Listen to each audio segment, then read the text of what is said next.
I'll call the meeting to order. It's Blythe County Board of Supervisors, Thursday, April the 12th, 2018, 6 p.m. at the School Board Education Center. Regular meeting. Roll call, please. Mr. Castle? Here. Mr. Atkins? Here. Mr. Rivers? Here. Mr. Schoolcraft? Here. Vice Chairman Robbins? Here. And Chairman Kilgore? Here. We are here. We've got 2 absent and one sick, but we're here. And I need Bob, if you'll do the prayer, and then Mr. Schoolcraft will do the pledge, please. Please join me to stand. Precious Lord, thank you for today. Thank you for the beauty and glory of this day that we have waited on so long. And we just thank you, Lord, for every blessing and every good thing that comes from you. We ask, Lord, that you be with those in our community and around our nation that are grieving, and those who've lost loved ones and those who've lost their jobs. It's very serious, and we ask, Lord, that you be a part of each situation. We thank you now, Lord, for being present with us, and may we function this evening in a way that is pleasing in your sight. In Christ Jesus, amen. Amen. If you join me with the pledge. I pledge allegiance to the flag of the United States of America and to the republic for which it stands, one nation, under God, indivisible, with liberty and justice for all. Thank you. Thank you.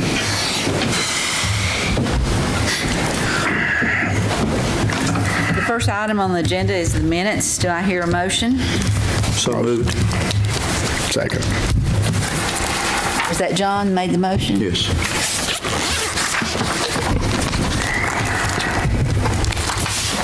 Any discussion? All in favor say aye. Aye. All opposed say nay. The minutes are approved. The next is the approval of the agenda, and we have a couple things in red that was Motion to approve the amended agenda with those new items in red on the agenda before us. Second. Any discussion? All in favor say aye. Aye. All opposed say nay. The agenda has been approved. First is road and highways. Any comments for roads and highways?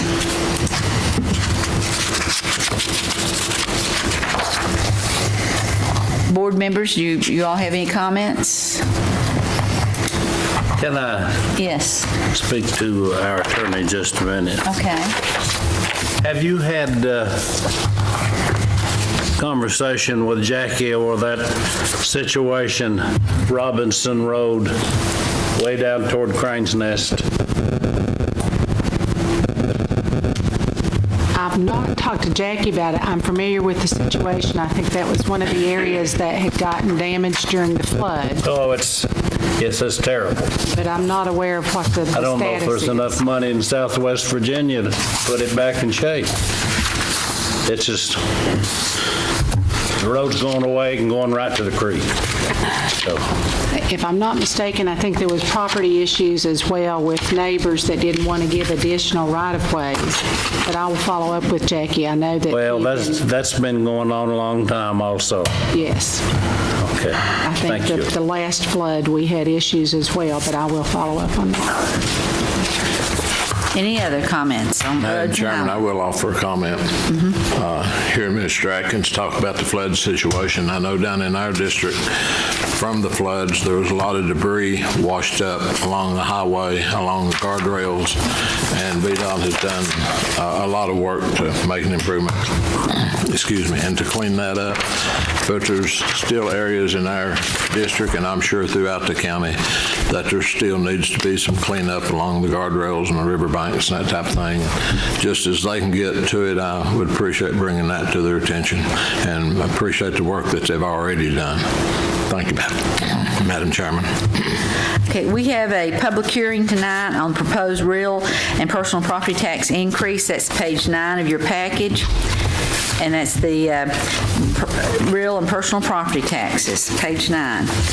Anyone wanting to speak in public hearing about the proposed real and personal property taxes, come forward.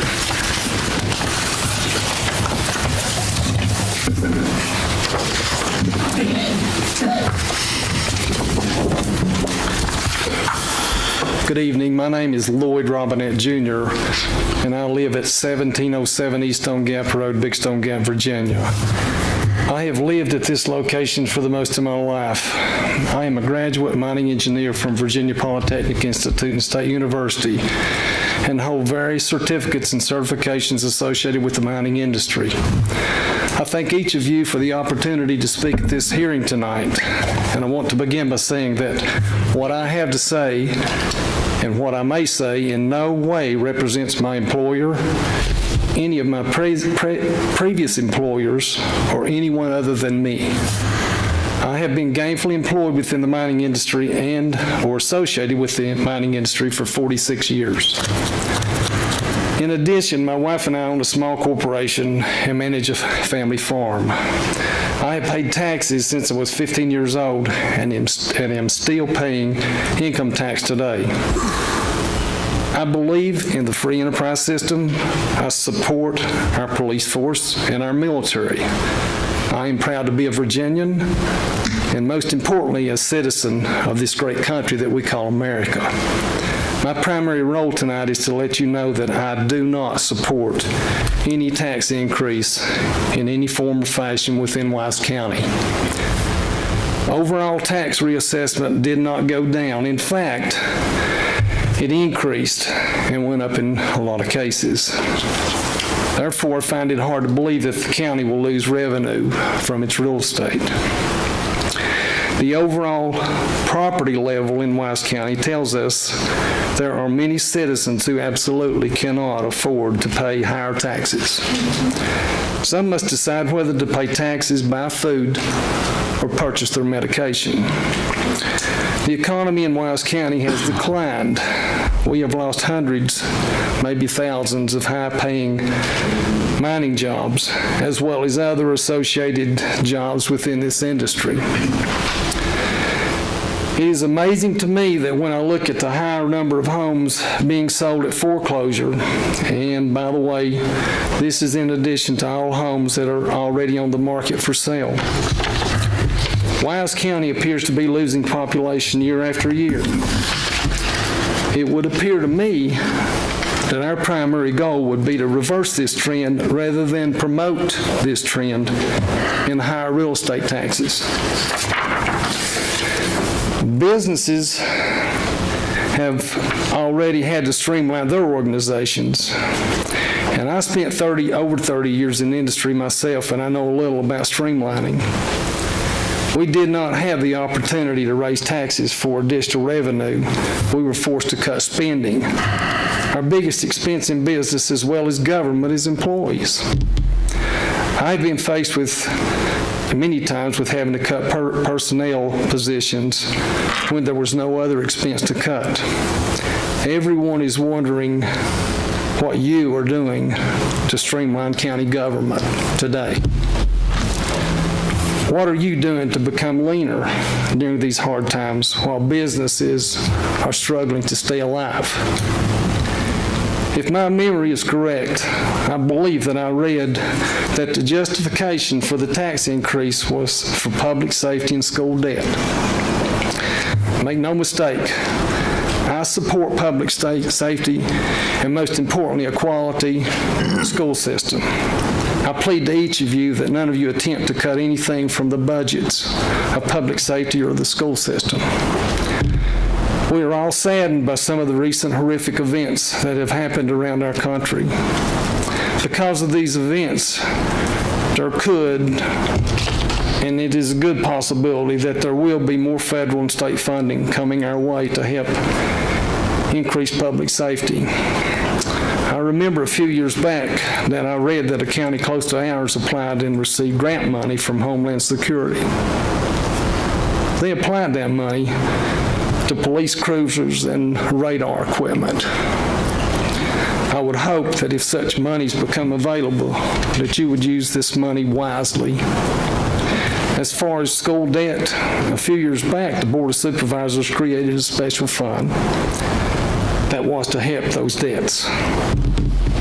Surely, there's still dollars left in that pot of money that could be used rather than having to increase real estate tax.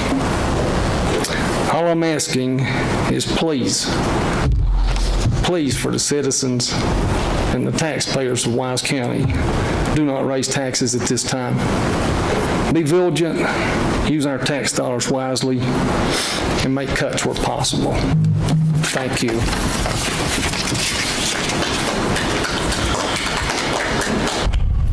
Anyone else?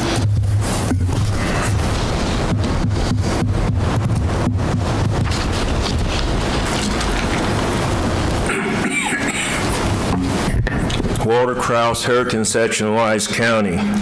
Wise County property owners and personal property owners cannot afford your proposed tax increase. The only people who should pay increased taxes are the school board members, the Board of Supervisor members, and Dr. Perry, who voted to consolidate the Wise County high schools. We're in this situation. If we listened to the voters, we were against consolidation. We spent $60 million to build 2 high schools that won't last 25 years. If we have just renovated the building, we wouldn't have this major debt standing on top of us. And so it's people who voted for this need to pay for it. We didn't vote for it. And we told you at the time the coal severance tax would disappear. Good old Hussein Obama and his EPA came through and wiped out the coal industry 5 years ago. The Wise County economy is destroyed. Every time somebody sends me a letter wanting to donate, I said, we had no money. Hussein Obama destroyed our economy, took away all our jobs. When people don't have jobs, they can't go to the store and buy stuff. Businesses are closing. And there's no adding some little tour stuff is not going to create jobs that we need to get this economy back on its feet. And so raising property taxes is the last thing we need to do. You've done one thing. We didn't need 3 people running the county. We need just 1. That will save several $100,000. There are places in the budget I have here, last year's proposed budget, and I proposed back then, no, we need to stop sending people down to Duffield.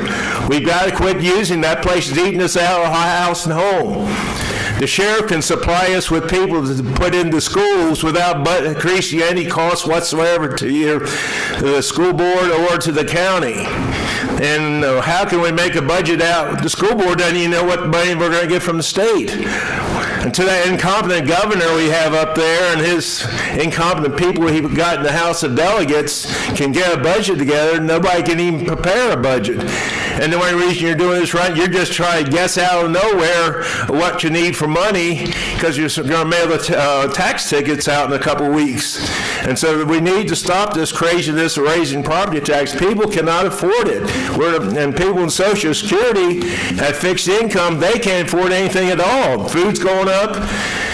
Gasoline's going up. Gasoline's going up 30-40%.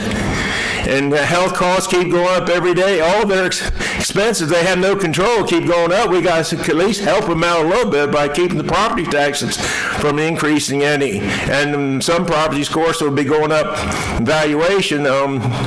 Several properties that have, places like Pound, Appalachia have been totally destroyed by the school consolidation. So their land's worthless. And you go look in the book that the realtors have, everything in Wise County is for sale. And you drive anywhere around here, everything's for sale in adjacent counties. So we need no increase in property taxes or personal property taxes. Thank you. Anyone else?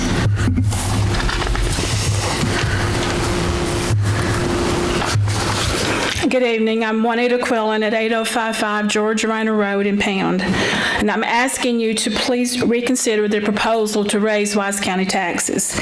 We have many people in our area that are on fixed incomes. Times are difficult for everyone, and I have one request. For 6 months, I want each of you sitting up there that wants to raise taxes to live on what my mother gets and come back and tell me it's time to raise taxes. Just try it. Anyone else? I knew he'd be here. Harold Greer, 9326 Mill Creek Road in Pound. The last week or two, I've been around the county, and I've not run into a single person who favors a tax increase. I think the general feeling is that the budget can be cut, and can be cut more. Can be cut to the bone and then maybe suck the marrow out of the bones, as one lady told me. The basic problem is that our economy certainly has not recovered from the collapse of the coal industry. It does show some stirrings of revival, but really not too much here in Wise County. And we really can't replace those jobs as long as we have a national government that is sending decent paying jobs to Mexico and Central America and places like that. We do have a good president who's trying to undo that damage, but until we get the cancer-free trade cured, I don't think we're going to get anything in to really replace the coal industry. There really is no point in rehashing the school consolidation debate. That's over, and we have to pay the debt. But I will recall that when the debate was going on, Dr. Perry said that if there was a problem with paying it, that the school system could pay it. You could cut it out of the school system. Frankly, this hasn't been done. And it still could be done. There are quite a few savings that even I can envision in the school system budget. In effect, would create a situation where the school system would pay for the construction of the buildings.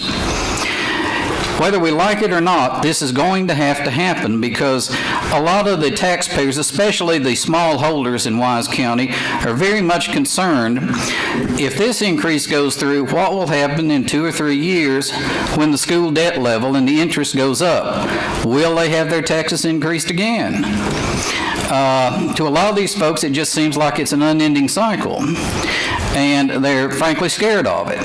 And I hope the board would seriously consider postponing a tax increase until we could see if we can extract some more cuts from government. I think it would certainly put a lot of the property owners' worries at rest in the county, and I think it would probably help the overall situation, especially in the towns that lost their schools. I've had several people make the comment to me, okay, we lost our school, but what are we getting for it? We're getting our taxes raised. They weren't counting on this. And frankly, when consolidation was being debated, most of them were told, your taxes won't go up, but they are. And one of the prime reasons they're going up, again, is the school construction budget. And it's a problem that simply has to be solved. Thank you. Anyone else?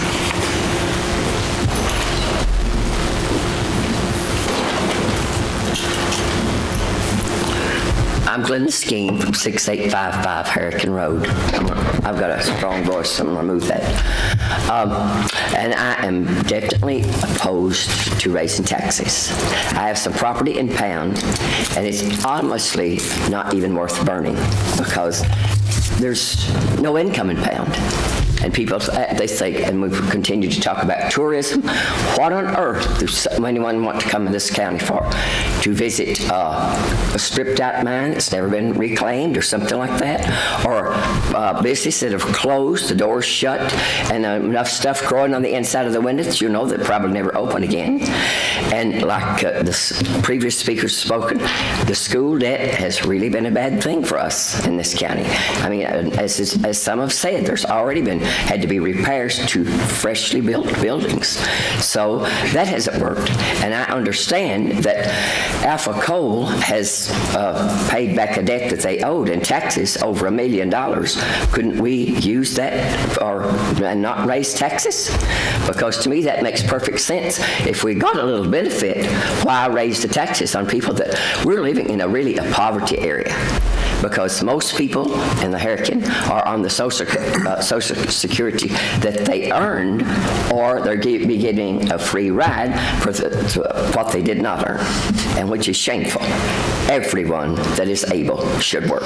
That's my opinion. And I think the Bible supports that. If people do not work, they do not eat. So I think that some of these things could be adjusted if people would just sit and take a good look at what common sense is. Why should we raise taxes on people who are struggling to send their children to school, to pay their mortgages, to pay back their cars? Why should we put an additional tax, a property tax, a personal tax on these people? And I would appreciate you all considering, do not raise our taxes. Thank you very much. Anyone else? Anyone else?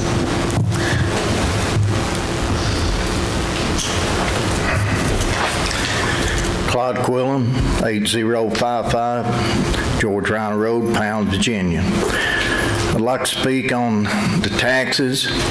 It's our economy here is gone. I'm seeing guys leaving every day in order to be able to find some work where they can send back here to their families. They've had to leave here, their families, and go work in North Carolina, South Carolina, and some of the other states just to be able to keep their families up. It's a shame that we've gotten in this situation. Y'all have been entrusted and put in position that you are to be able to look forward and try to figure out, instead of pulling out of the homeowners. In Pound alone, there's over 100 widows that's trying to survive on a whole lot less income than what it was when their husbands was alive. And there's a lot of widow men over there that's the same way. And we cannot get blood out of a turnip. You can take taxes to death, and then the banks or the county will be coming after our land. I'm totally against any tax increase. I talked to a gentleman just before I came here that's a co-operator, and he said, we're doomed. It's a very short life that he's got left. Thank y'all. Anyone else?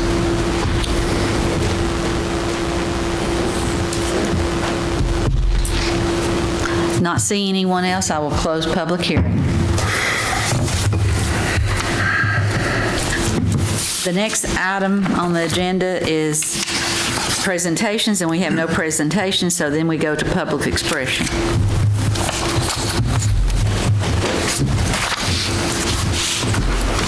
Hi there, good evening. My name is Michelle Davalos. I am your new district ranger for the Clinch Ranger District for the George Washington and Jefferson National Forest. I just wanted to stop in tonight and introduce myself and say how much I am looking forward to working with the county. And just to let you know, my office is right down the road in Norton. So anytime you need anything, that's where you can find me. I also created a little briefing paper for you. Left it there. It gives a little bit of background on me, as well as highlights some of the projects, as well as the opportunities and challenges happening on the Clinch Ranger District. And just to highlight a couple of those, I want to draw your attention to our recreation program. Actually, as a forest, we recognize that our recreation program, what we're offering, is no longer sustainable, basically due to a declining workforce over time, as well as increasing infrastructure cost, and also changing demands from the public. So I would ask for your help and feedback in terms of what is going to be the most value in terms of what the National Forest offers to the local economies. And we'll be engaging in more discussions probably later this summer. So I look forward to your feedback. And I also wanted to give you a heads up. This is going to be a very challenging year for us this summer season. I currently have no recreation staff on board, and we're really struggling to open up our sites for this season. So some of our users will face some closures as well as reduced services at some of our sites. For example, the Cave Springs Campground will be closed this year temporarily, and other sites where one of the restrooms, like at High Knob, is not functional, so it will not be open. So just wanted to let folks know that's for your awareness. And the next opportunity is in terms of our vegetation management program.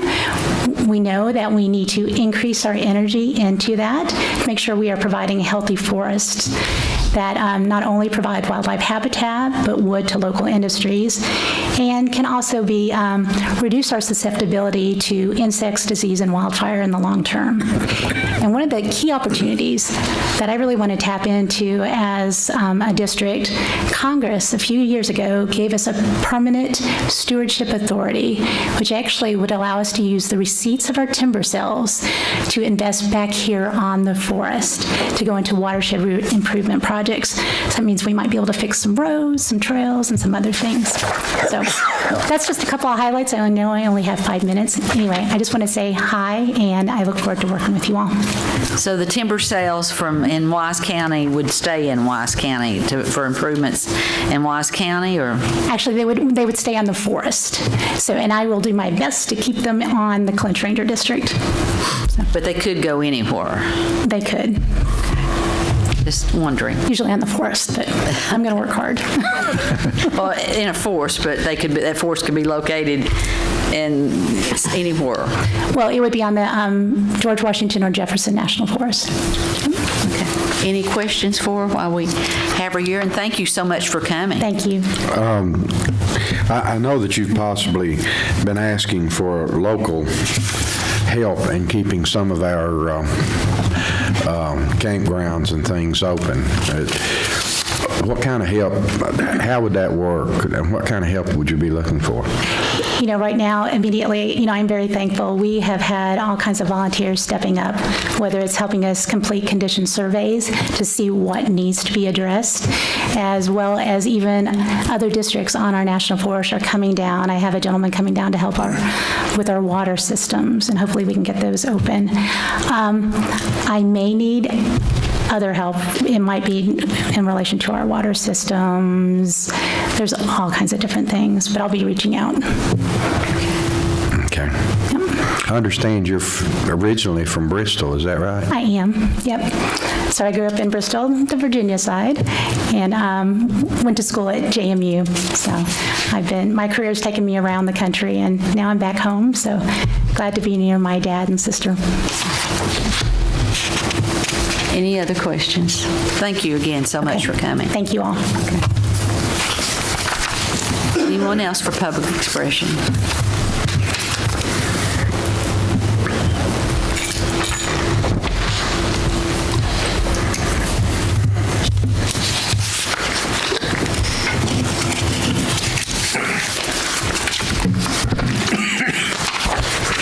As chair of Keep Wise County Beautiful, all watercrow's hurricane section, Wise County. As chair of Keep Wise County Beautiful, I want to remind everybody the 21st of this month will be the Great American Cleanup. There's been times in the Coalfield announcing for each of the towns when you pick up materials to go out and pick up litter. On Friday, April 20th, between 10 and 2, out at the old Walmart, which is now Magic Mart, you can bring your files and we'll get rid of those for you. We need to stress recycling. Our recycling rate is down because we've lost businesses. One of our biggest sources of material that was recycled was Kmart, and they're gone. Sales at Walmart are way down. And the way it's going, who knows who's going to be the next major business to pick up shop and leave because they have no customers because of the economy. So we got to stress homeowners need to be recycling aluminum, and we got aluminum, plastics 1 and 2, cardboard's got to go in the blue box, not in the garbage cans. and then newspaper, cereal box type cardboard, magazines all go with the paper. But we need to be recycling, make a strong effort to increase our recycling rates, because the board seems never to plan ahead. We only react after we have a crisis. And if DEQ comes in here and starts charging you $10,000 a day because you're not meeting recycling rates, somebody's going to be waking up very quickly. So we need to plan ahead. We've always reacted after the fact. We need to react before the fact. And so we need to think about things that need to be done. And out in the hurricane, ODP has had trees trimmed to protect the power lines. Some places they had the people who do the trim come back and grind up the trees. Other places now, just a half mile down the road, that everything's still left sitting there, and it's very much of an eyesore. And so wherever we had trees cut down, we need to keep the power lines protected, but you need to clean your mess up after you're finished and not leave it because it's an eyesore. We need to stop littering our highways. We want to increase tourism. Don't throw trash out your window, and get rid of all this garbage from these fast food. Keep a trash bag in your car. Thank you. Thank you, Walter. And there's no excuse for throwing trash on the roadways. Absolutely no reason whatsoever. Anything else at public expression? The next thing is our consent agenda, and in that consent agenda is a proclamation recognizing Wise County Public Library's 60th anniversary. So, Ms. Mullins, will you read that proclamation? And we have with us today, if you'll come up, Lou Ellsworth and Julie Short.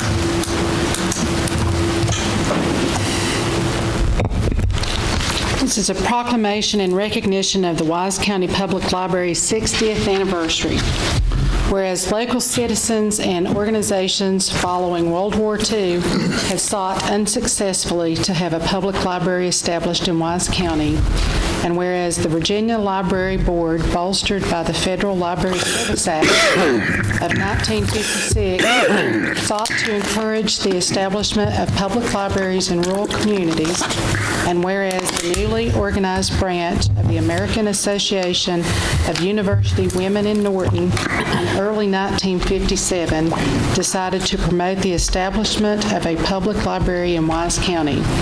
And whereas members of the AAUW, including Professors Betty Gillum and Helen Lewis at Clinch Valley College, working with Ms. Florence Yoder of the Virginia Library Board, developed plans for a demonstration library and mobilized widespread support.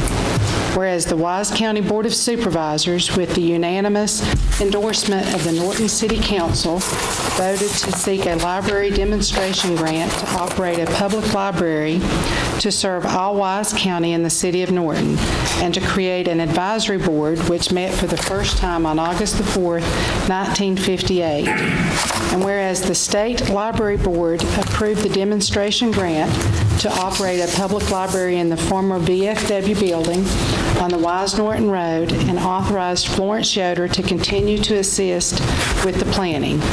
And whereas the Wise County Public Demonstration Library officially opened to the public on November the 22nd, 1958, with 3 employees, a large bookmobile, and several thousand newly purchased books. And whereas after 18 months, the Wise County Demonstration Library had proved wildly successful, circulating more than 10,000 books a month, and the Wise County Board of Supervisors and City of Norton Council in May of 1960 accepted the responsibility for operating the Wise County Public Library by appointing a Board of Trustees and providing annual funding. And whereas the Wise County Public Library became part of the Lonesome Pine Regional Library when it was established in May of 1964.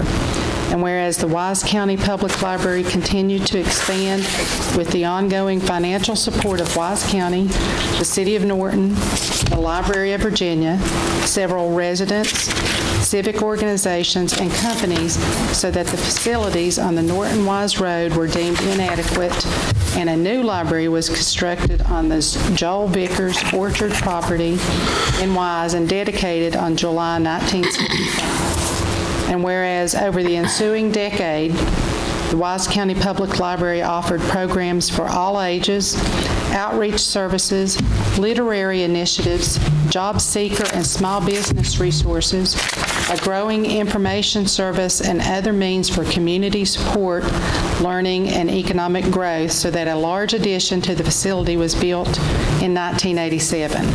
And whereas the Wise County Public Library continues to play an integral part in the intellectual, educational, and recreational health and well-being of our community through its commission to cultivate lifelong learning and to be the lead information provider and to enhance the local economy.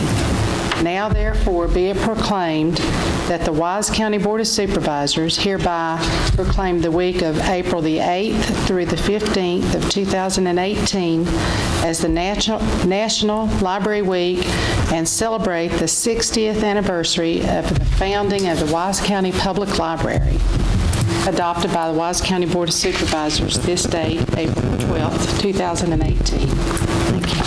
And thank you. Do you all want to say a few remarks? You all got the microphone, so if you want to do it, tell what's going on this week at the library while you're here. Well, I'm Lou Ellsworth from Wise. I chair the Board of Trustees of the Lonesome Pine Regional Library. We want to thank you very much for your 60 years of strong financial support for the development of the library and for permitting us to be the leader in providing information and other resources to the citizens of Wise County. I'm also honored to have with me Julie Short, a long-term resident a native of Wise County, who serves as the Assistant Director of the Regional Library System and as the Managing Director of the Wise County Public Library. Julie? Yes, thank you very much for your support through many years of public library service.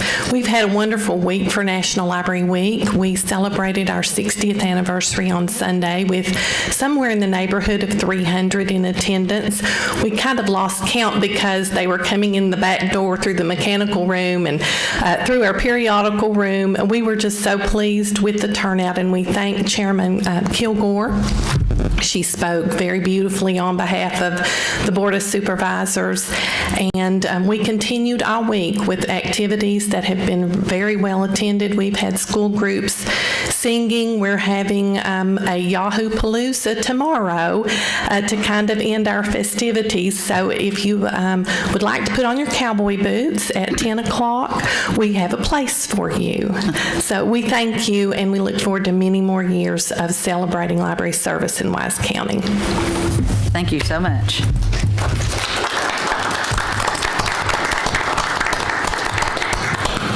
And Karen, at this time, do you want to do the telecommunications, recognizing them for this is their week of public safety?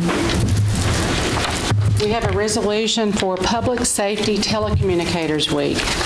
Whereas the U.S. Congress and the President of the United States have established the second week of April as the National Public Safety Telecommunicators Week, and whereas the Wise County Enhanced 911 Center is the crucial first contact with those in need of emergency assistance and dispatches public safety providers or responders who may apprehend a criminal, save possessions from a fire, or save lives.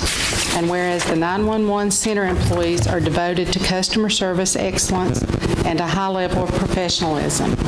And whereas the Wise County 911 Center is accredited by the Commonwealth of Virginia to provide emergency medical dispatch and pre-arrival instruction during medical emergencies prior to the arrival of public safety personnel.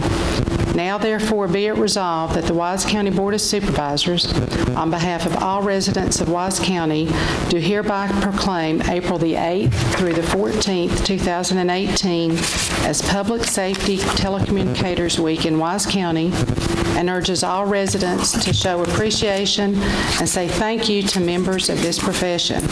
These dedicated individuals assist 24/7, 365 days a year, day and night, holidays and weekends. They are always there to answer your call and protect your health and safety. Dated April the 12th, April 2018. Thank you. And we don't have anyone here tonight representing them, do we? No. Not correct. And what about the Central High School Warriors girls basketball team? Are they going to come next? Are they planning on coming next month, or do we know? Right. Okay, we'll see. But that's part of the consent agenda to recognize the Central girls basketball team. But we may postpone reading that. Maybe that we'll get somebody to come so we can recognize them in public. Okay. Who's those girls down there? Who are those people? Was anybody there was nobody here from the basketball team, are they? Okay. If I may, Miss, we Yes. have a couple other resolutions for forensics teams. We may invite everybody the first part of the meeting, get everybody in, and do those at the first Yes. part of the meeting in May. Because we want to recognize East Side and Central also for their There's a lot of forensic. practices, different things going on this time of Yes. year, so we may even do it the first part of the meeting. Okay. And that'd be my recommendation. Okay. Or maybe if they cannot all come, they'll send a representative, because I would like to recognize them. So that's an excellent idea. Okay, I need a motion for the consent agenda then. Motion to approve. Do I have a second? Second. Any discussion? All in favor say aye. All opposed say nay. We have no unfinished business. We'll go straight into new business and the budget that everybody's interested in. The budget committee's met. We've had 4 meetings. We went through the CIP plan, which we have as agenda item. We went through the operational expense. I do not have everything put together. We have had our final one of our, I guess, next to last meeting yesterday. We do have a balanced budget now, but that does include the proposed tax increase. And it's been mentioned, we have some public safety items, school debt.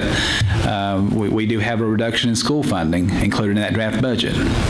So there has been cuts, and also the county has made cuts the last few years. We're working to do more of that to look at attrition, reduce personnel, and several things. But we do have a balanced budget barely, but that does include the proposed tax increase. And that for everybody to understand, I guess in public, Ms. Kilgore asked me to explain this, that if the board does approve this on a $100,000 home, for example, the real estate taxes are $600 currently. That would put that at $620, so a $20 increase.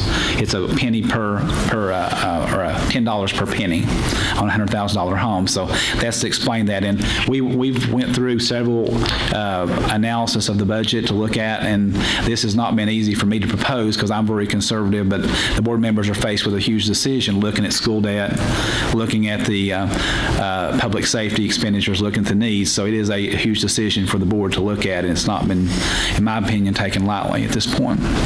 Also, Mr. Cox, explain about what credits. We have a credit for the elderly We have and elderly for disabled. veterans. We have elderly disabled credit. I didn't bring those credits with me tonight, but we encourage anyone who thinks they'll qualify to come to the Commissioner of Revenue's office to see if you qualify. There are thresholds, but if you're elderly or disabled, you may qualify if you're not currently receiving it for elderly disabled exemption. The board has passed that and actually increased that a few years ago. So that is important as well for the citizens to understand. Okay. One more item. We will have scheduled a workshop to talk about the budget, and I will have a draft budget to hand out later in the month. We're waiting on the General Assembly to meet to get numbers for comp board and some other numbers, and that is going to be part of the draft budget as well. And that will be forthcoming in the month of April. And one thing, we would love to wait till we know what the state is funding, but we have a problem that we've got to, we have a date that we have to meet for the tax tickets to go out. So we have to go ahead and move forward with the best estimate that we can come up with. We may have to make adjustments when we get some final numbers from the state, but we've got to do, and a lot of localities have gone ahead and passed a budget last month. And it's just that you have to do estimates and go forward and then make adjustments to what the real numbers are. And so that's why we need to proceed, and we cannot be in a holding pattern waiting for the state. Can I ask a question? Yes. If this budget were to pass, how much additional revenue would that bring in? I have in the draft budget $742,000. That would be a total for every bit That of it? includes 2 cents on real estate and 2 cents on personal property. And remember that the power plant, the Dominion Hybrid Energy Center, provides about 40% of our real estate taxes for Wise County. Where do we rank in the state with taxes? Regionally, we're right in line with other localities. If you go in Central Virginia, Northern Virginia, we're very low compared, it depends on our income and different things, but Central Virginia, if you go up 81, the tax rates go up exponentially as you go towards Northern Virginia for real estate. Do you know where we are at with and without an increase, number-wise? Where do we rank? Do we, out of all of the counties? I can bring that information, but we have some that are slightly lower. We have several that are higher and slightly higher. I would have to get estimates. I'll have to provide actual numbers on that. Some of them have increased their rates. I know the other surrounding counties are increasing their rates as well. So I would have to get accurate numbers, what they're proposing, to give you an accurate number on that. And maybe for the workshop, bring us that, and also the list of the surrounding counties that have increased their rates. How much are we asking the different departments to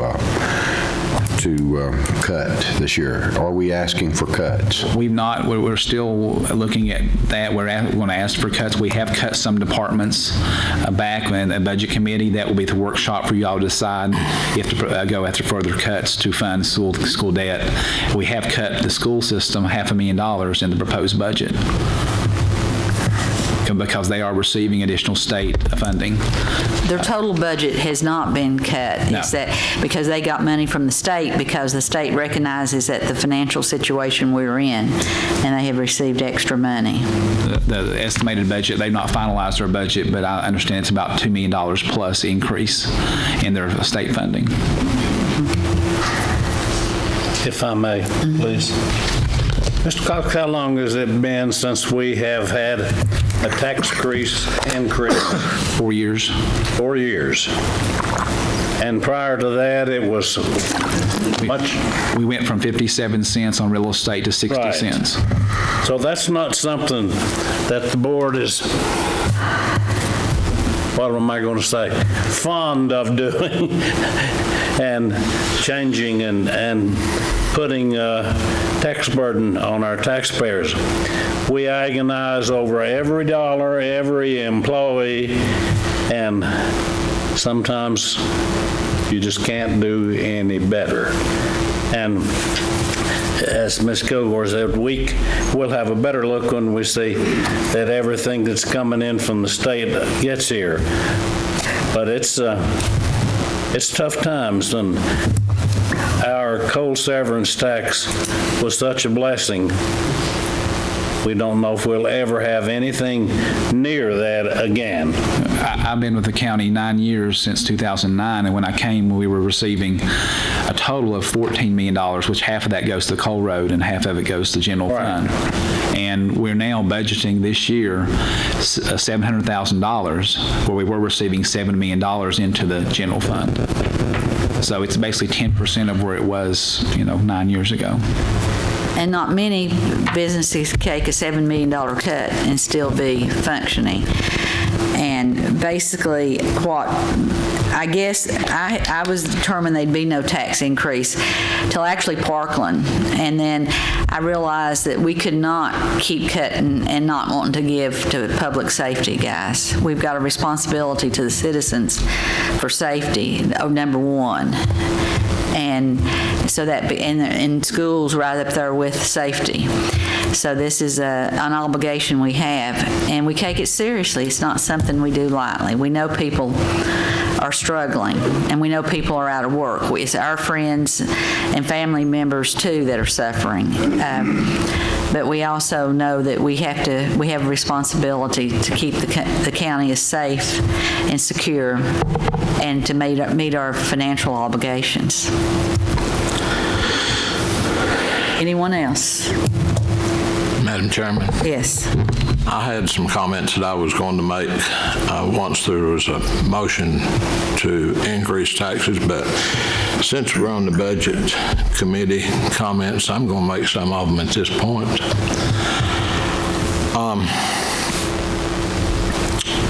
And I think it's a little bit unfair that we as a board are being asked to determine whether taxes should be raised and we don't have a budget. Most of this board hasn't even seen a draft budget. They don't know what the revenue is. They don't know what the line item request from each department is. It's unfair. I know we've got deadlines we have to meet.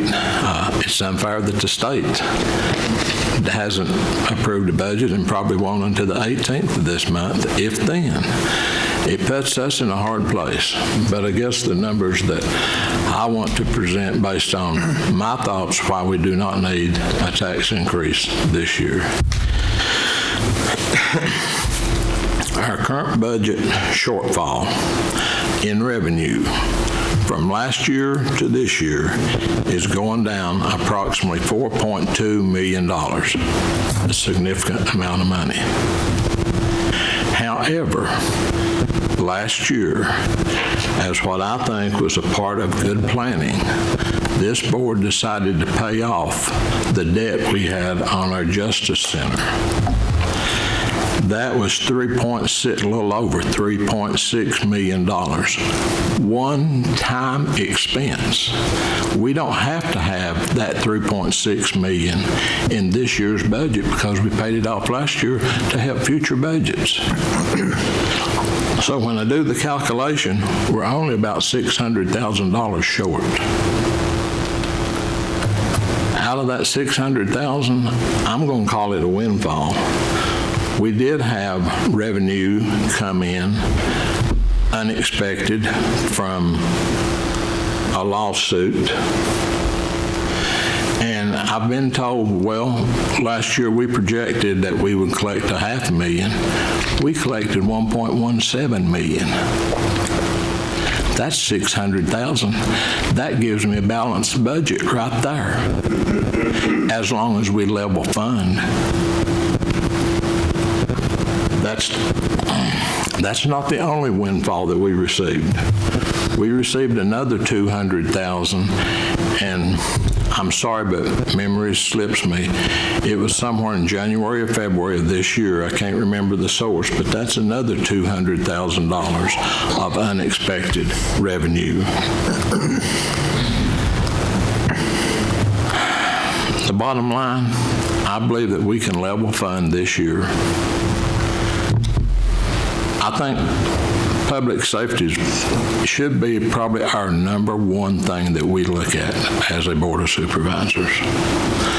School debt, forget consolidation. The debt's here. We have to pay it.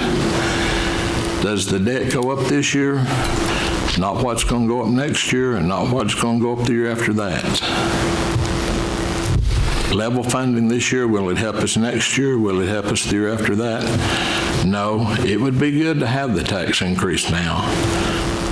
But me personally, I would rather our citizens, our taxpayers, as small as that $20 is on a $100,000 house, I would rather you keep that in your pocketbook to spend to help drive our economy. Hopefully things will get better. Am I going to be a pessimist and say, well, next year's going to be worse, revenue's going to go down? It may. I don't have a crystal ball. I can't say that. I'm just saying what I see this year. As a supervisor, I cannot vote for a tax increase on personal property or real estate. And I think I can see the numbers and explain them why we don't need to do that. Thank you, Madam Chairman. Anyone else with comment?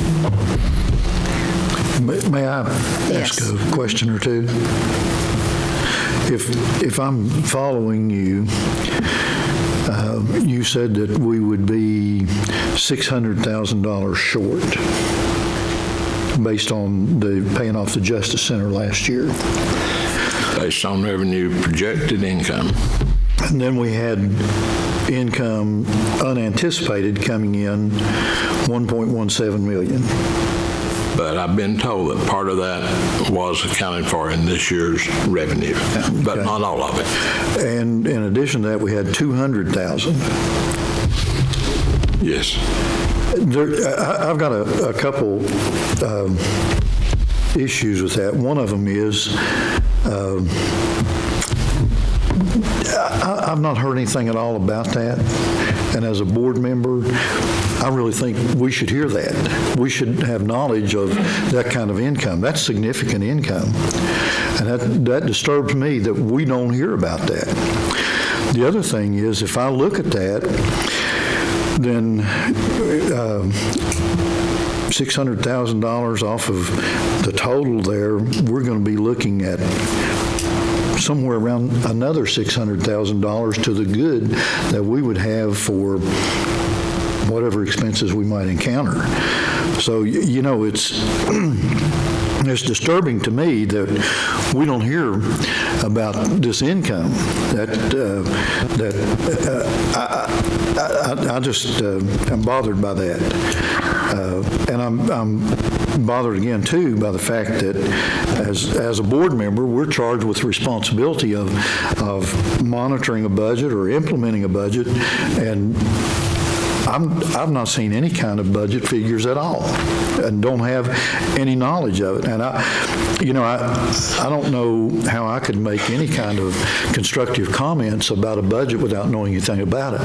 As far as a tax increase, when you start looking at these figures, and I have no reason to think that they're not accurate, I would see no reason for a tax increase.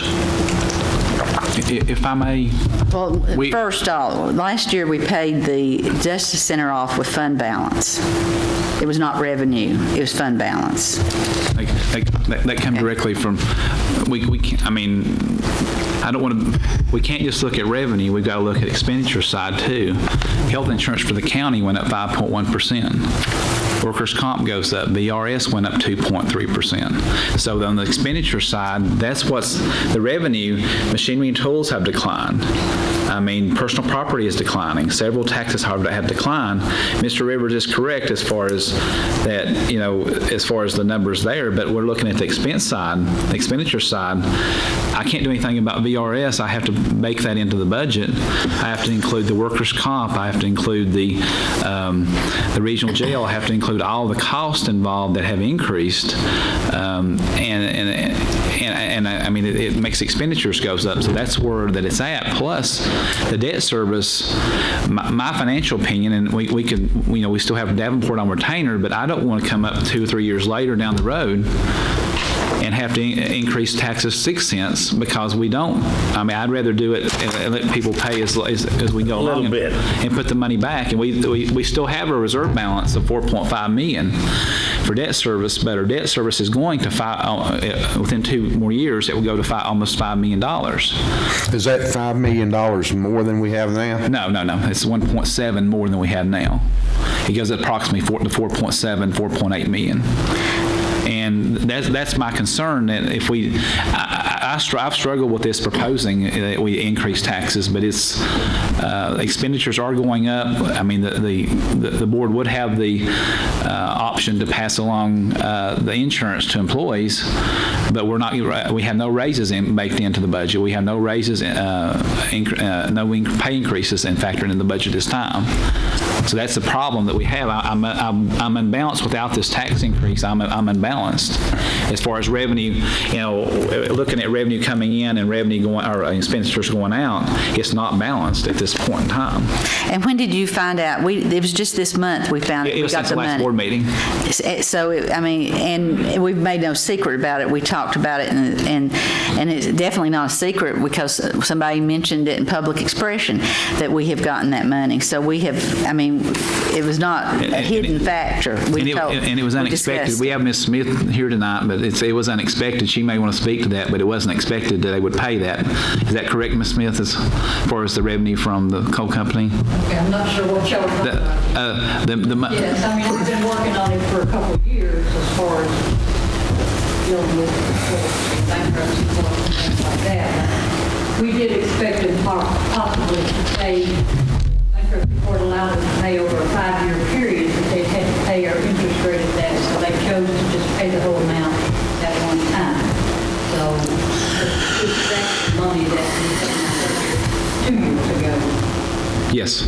We had a budget and it was a shortfall. We did put a little bit in the budget for each year in case they did pay in the evening.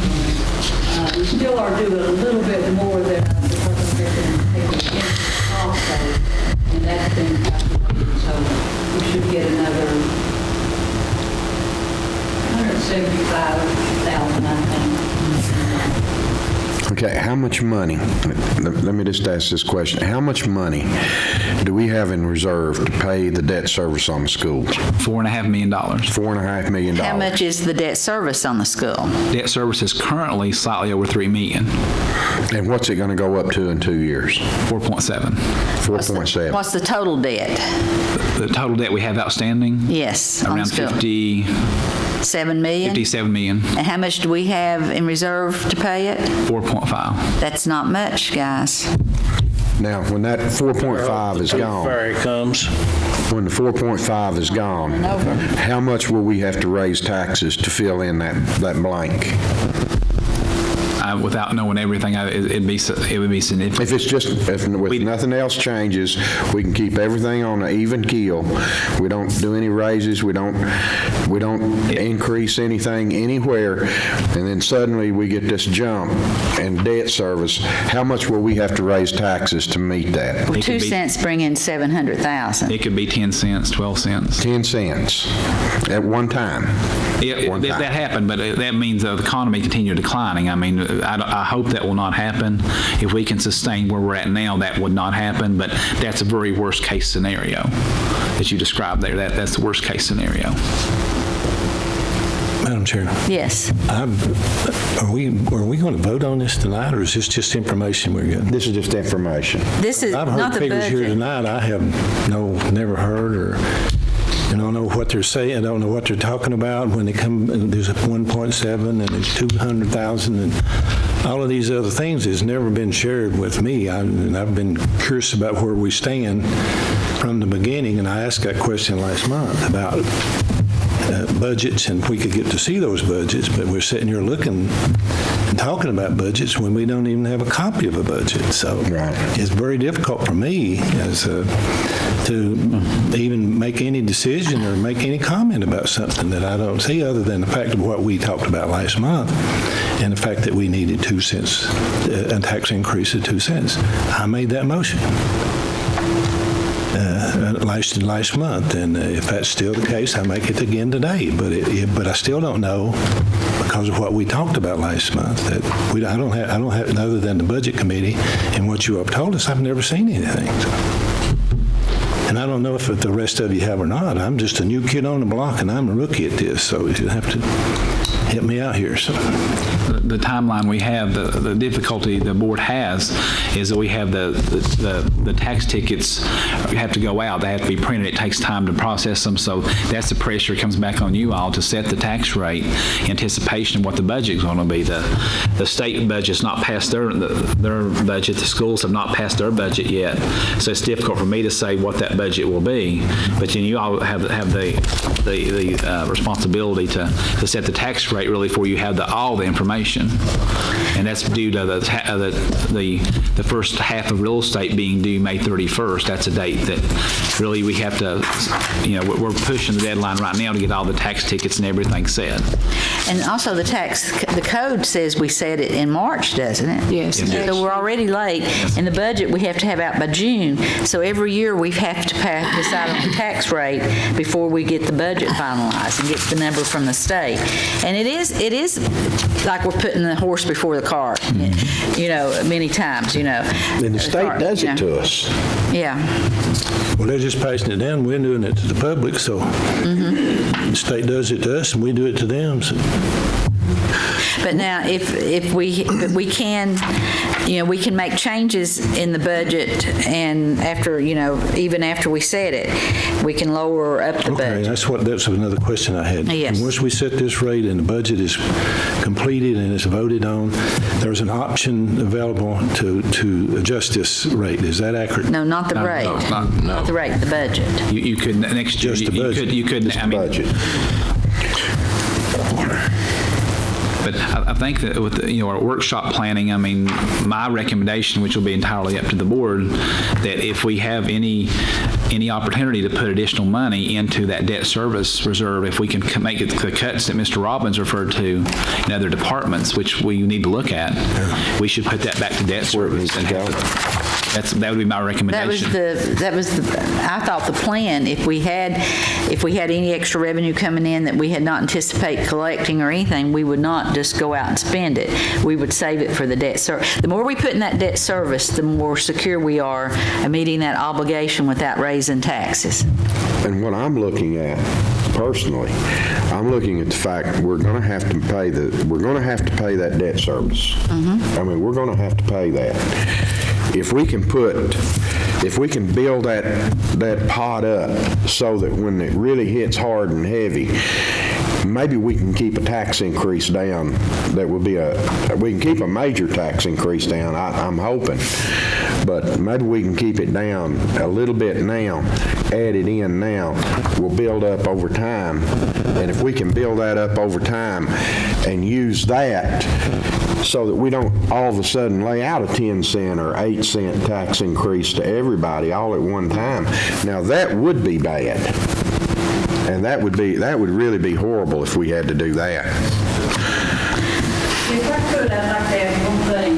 If you're looking at not setting the tax rate tonight, if you're looking at putting that out for another month, you will have to consider changing the tax due date. Because in order to, I have to allow a certain number of days to get the tickets out. If you wait till the next board meeting in May to set the tax rate, I cannot get the tax tickets out and allow the proper time that the individuals have to have. So therefore, you'll have to push your due date forward. If I may, the code says what, is it 14 days? Yeah, the code section tells me I have to have them mailed out 14 days prior. I usually like to give at least 30 days, which I'm pushing that right now if you set the rate tonight. Because at first it has to go through the commissioner's office. He has to put it in his system and figure it all up. Then they send it over to me, and then I have to process all the tax tickets and put them in the mail. So we're looking at a couple weeks there lag just for all of that. So if you set it tonight, I'm pushing 30 days to get them to the people. But if you wait 30 days now and do it next month, then there's no way I can get it out by the legal date of 14 days prior, so that they have 14 days prior to May 31st. So you would have to look at pushing your collection date up to June or another month, whatever you want to do, which is going to kind of throw this year's budget off also, because this first half of the tax ticket's actually in the operating budget that you're operating in right now, your first half. And while Ms. Smith is there, maybe she can help me explain this too. One thing, when we do our annual audit, when the auditor did her presentation, the fund balance as of June 30th has all the collections for real estate and personal property. That fund balance actually looks higher maybe June 30th, but we actually spend that money down to October. October is the next big collection date we have, so it goes down substantially. We're getting ready to pay bills next week or next couple of weeks for the regional jail, the library, the juvenile, several large, well over $1 million, and in schools, we have still school funding to draw down. That gets that fund balance quite low. Is that correct, Ms. Smith? Yes, so that's what we depend on, that May collection, then for the month of June, July, those months. And of course, that's assuming everyone pays on time, without second notices and all that kind of thing going out too. So yes, those months through there, it's what gives me the cash flow to make it till the next real estate tax and personal property. Remember, we only bill the personal property once a year in October. So it's just the first half of real estate we're talking right now, which I think that you all did that last time when we increased the rates. You all put off doing the personal property tax rate, if you remember, till June or July, because I didn't need that. We're not pushing for that date on personal property. I don't need that till August, September. But the real estate I have to have now, or as soon as possible.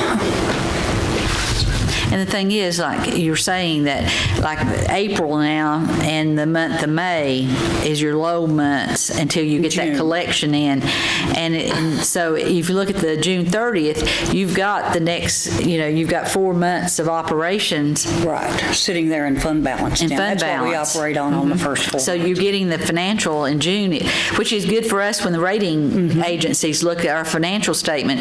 It's probably the best possible time to capture the county is when that first half of real estate taxes have been paid. Right. Or December would be, 31st would be another good time. Most counties will have theirs June 5th as a It's by law, they have to. It's by, they want, all counties have to report June 30th. No, I meant on their first half of their tax. Real estate is always, their due date's around June 5th. We're May 31st, but a lot of the other counties is June 5th.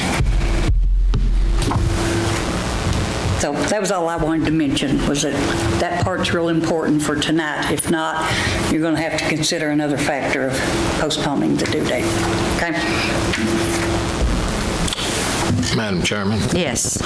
I'd like to add a couple more things. Mr. Cox provided us information this week that his forecast is that we will have something over $400,000 surplus in this year's budget. So that's another $400,000 that I failed to mention when I was calculating the amount of money that we have available. Yes, the school debt fund, there is a pot of money there at $4.5 million. That won't last long. I agree with that. We have our audit report that was presented just a few weeks ago here at this podium. The auditor said that we had $17 million in unreserved fund balance. That may have gone down a little bit since then.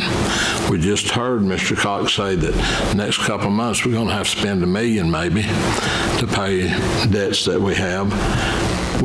It's not just that we have $4.5 million that we can apply to school debt to offset a 10-cent tax increase for schools.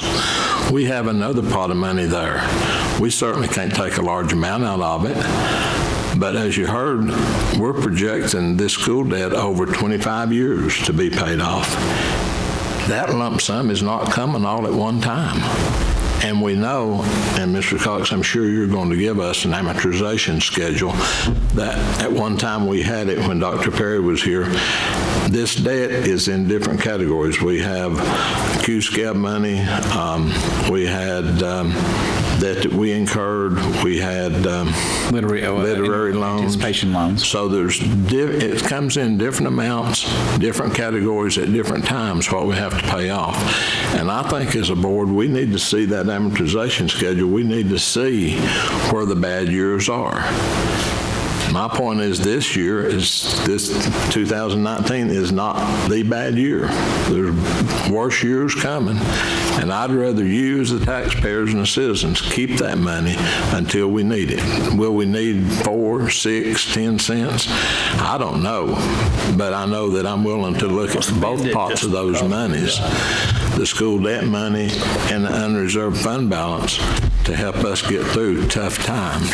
And hopefully while we're getting through those tough times, the light at the tunnel will get brighter. Maybe we can get some industry in here, business in here. We certainly have to keep trying. If we don't, that's our fault. Thank you, Madam Chairman. Any other comments? I'd just like to reiterate that I think that we need to be putting money back right now. I guess it's like the grasshopper and the ants. And what you're looking at, if you remember the little fable, The ants put their food, they put the food away while they could, and they survived the winter, and the grasshopper didn't, and it died. So what I'm looking at is putting some money away right now so that we don't have to shrivel up a little bit later. One comment along those lines is the state put out a financially distressed report of all the counties and cities in Virginia, and there are several counties that surrounding us that are high stress. We're not high stress yet. We're trying to keep from being in that category because that affects our borrowing costs or our cost. I mean, we have even cities that are close to us that are high stress. They're highly distressed counties, and that's one thing as your office financial advisor advising that, I don't want to propose a tax increase at all. That's not what. But without that, you don't have a balanced budget, and that's the only thing I can tell you is your financial. We don't really have a balance without using, as Mr. Rivers saying, you can use fund balance. But they rank us moderately. We rank us moderate. We're not. We're moderately. We're not on the watch list yet. And we don't want to be on the watch list. We want to be, but we're not, compared to many counties in the state, we're classified moderately stressed. I want you to know one thing. I'm sitting up here supporting a tax increase that I absolutely hate, something that I had never thought that I would even want to do. And I don't want to do it. I really don't want to do it, but I don't want to see us put in a hard place, and I don't want to see us put our citizens in a hard place by having a large tax increase a little bit later, because this money can be used to pay off those school debts. Those school debts are something that I mentioned back when I was on the board and we were talking about this, and it's come to pass, and now we got to pay for it. That's it. And we can either wait and pay for it in big payments, or we can start doing it now and putting a little bit away into that fund and paying and maybe stave off some of the large payments that will hurt. And believe me, if you get a 10-cent or 8-cent tax increase, then that's going to hurt. That's going to hurt everybody. You talk about people coming in here talking about not being able to get their medicines and things, then you're really talking about it. And I don't want to do that. And I will support a tax increase based on that. Any other comments?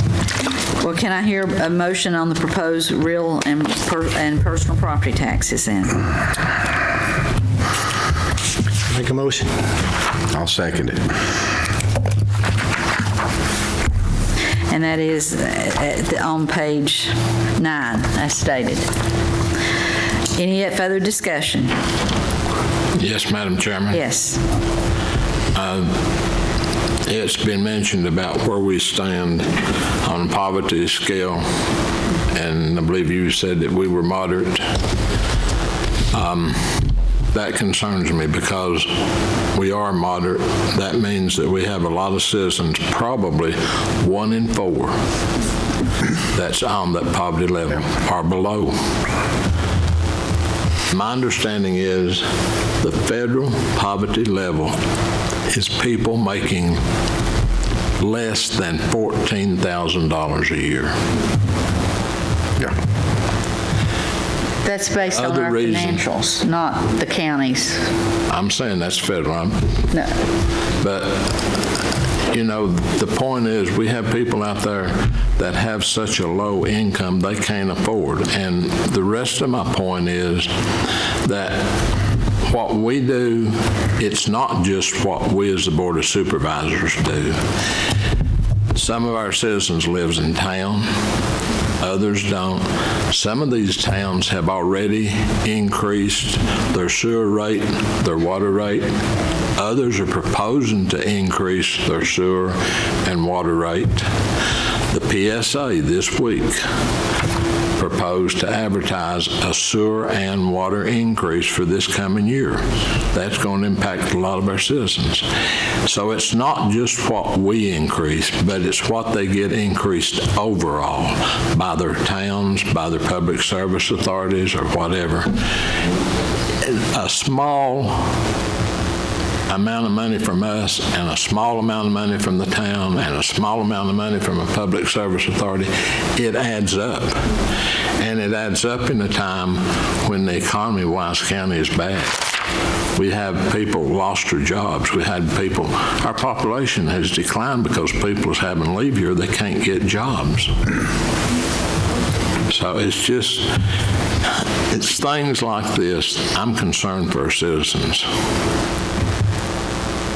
I cannot and will not support it. Thank you, Madam Chairman. Can I?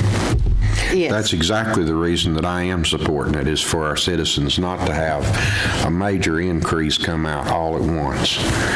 I'd rather see us put a little bit back now and start saving it toward this major debts that we're going to have to pay than to all of a sudden have to raise taxes. Mr. Cox, can I ask you a question? Let's not consider the extreme. Let's talk about the best case scenario. How much would we have to raise taxes if we don't do anything now and we let things go and we keep level funding everything and then we just let everything ride until all of a sudden it's up on us? The thing you face is that with the debt service increase, you're going to have other cost increase as well. The health care, the insurance costs, the VRS, that would hit, if that hits at the same time, which we know that's going to increase slightly every year. Health insurance is going to go up probably for the county every year. VRS may go up every year. The other regional jail costs may go up depending. So if everything was perfect, it's still going to be increased amounts. So if the debt service and the increases happen at the same time, it would be substantial. But as Mr. Rivers said, we don't know the future as far as what economic development we may have. But I just see us having problems going forward if we don't look at planning for this debt service. I mean, that's a difficult thing to say. It's very difficult for you all to consider, but that's something that I recommend that we plan for at some point, because all the costs aren't going down to the county at this point in time. I mean, you all made cuts. I think board, we still have a good credit rating for the county. This board has been very prudent with the county's money.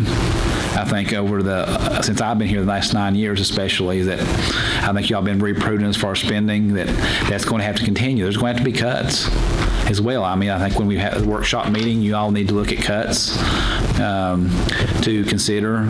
Every department may not need to be cut, but some departments may be fatter than others. But that's a decision you're all going to have to make, that I think there will be cuts necessary to offset some of the other increases we're going to have. Because we're going to have increases in health insurance, VRS potentially, workers' comp, things like that over time. That's just based upon inflation. And 1 penny brings in how much? 1 penny on real estate brings in approximately $330,000. $330,000. And that increase, would you say we're going to have to increase our debt service? $1.7 million. $1.7 million? Not next year, but the following year. Not next year, but the following year. That's 1.7. Part of it happens next year, but the full amount, 1.7, does not happen till the following year. 2 years down. 2 years out. So that would figure up to be how many percents? Let's see. Almost 6. 18. So you don't propose That's about taking 6. That'd be about 6 cents, wouldn't it? You wouldn't propose taking any out of the school fund debt? Yeah. We've got that money sitting there. You just raise the taxes and not consider where other sources. I think we need to take it out of that too. Well, then do you need to raise taxes? How long will that $4.5 million?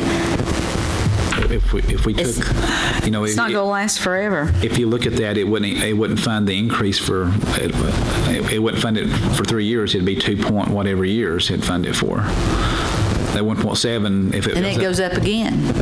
The 1 point, that's as high as it gets, is the 1.7, but 4.5 would cover it for 2 years fully.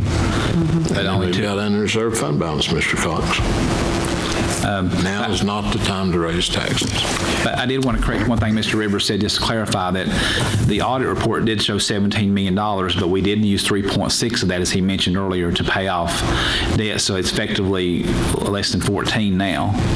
It'd probably end up 14, somewhere in that range. It'd be hard to predict, but that 3.6 did come off that amount. We did pay the debt off of the Justice Center.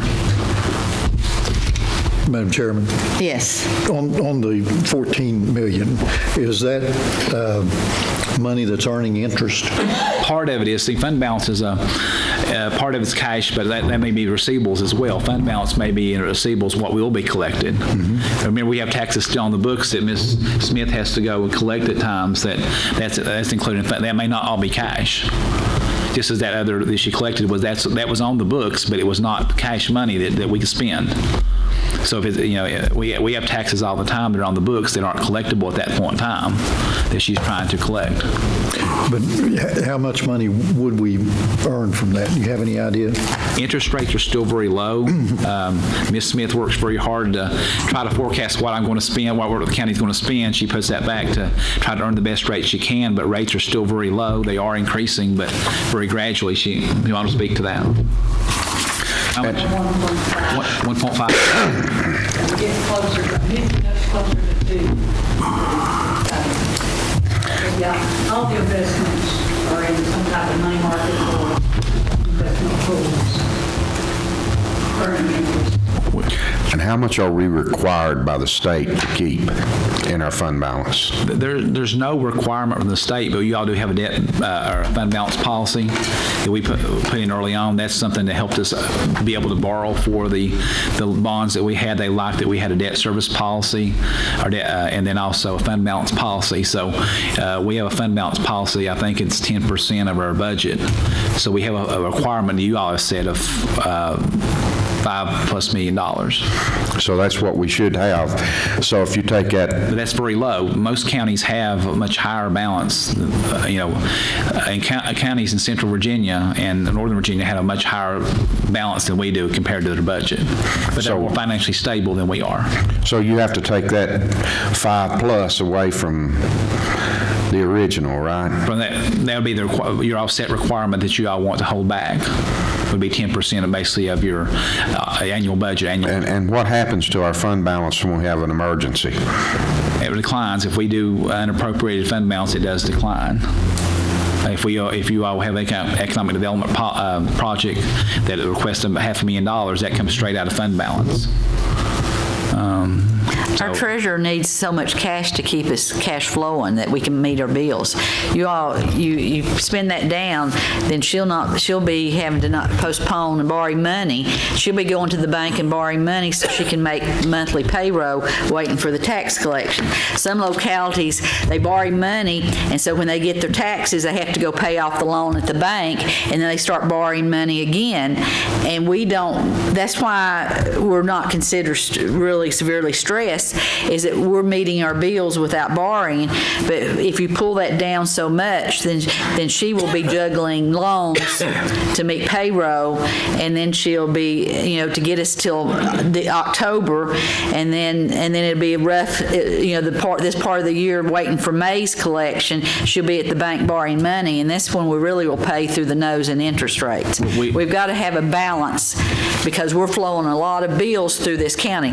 Dolores, about how many millions go through your bank account? Some of it just flows through. Oh, yeah. Well, usually about 100 million comes through in the office in a year. Yeah. So you've got to keep a good float on that. Yeah. Or you have problems. They would know more about what our expenses are. We spend several million a month. But every time I have to get out of it, it's costing us money. So, as that money's turning over, I'll try to keep it on a constant turnover that as something's coming up that I can pull it out of money during the time period or not, that we don't have to tax it. So that's how I try to keep it on even. I have to plan out the investments over a time period where I know where I'm going to need it. I just have to go and pull everything out all the time.